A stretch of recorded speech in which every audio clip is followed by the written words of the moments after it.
The distance between two people is a story, a song, or a dance. Leaf is celebrating 30 years, and so for 30 years, they've been bringing artists from all over the world to Western North Carolina to interact with students. And so we come 6 days before the festival, and we come into the schools and we share with them music, dance, and storytelling so that they get to understand about another part of the world. And so it's a partnership that works really well with music teachers, because they get to also give their students a way to learn about another part of the world. Yeah, it's awesome for our students to be able to learn about different cultures, especially from somebody with an authentic experience.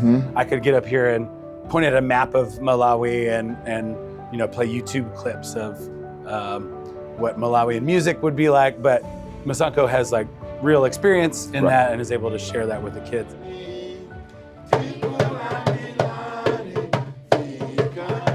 Well, there's nothing that brings people together like music. Either just going and listening to music, but really performing music and moving together. When you sing together, you're breathing the same air in, and it reduces the distance between us, like metaphorically, but also literally. Exactly. And you're sharing the space and you're moving, sweating together, like all that stuff is super important. To me, the biggest takeaway is that we are more the same than we are different. And that all of us want to have these great experiences.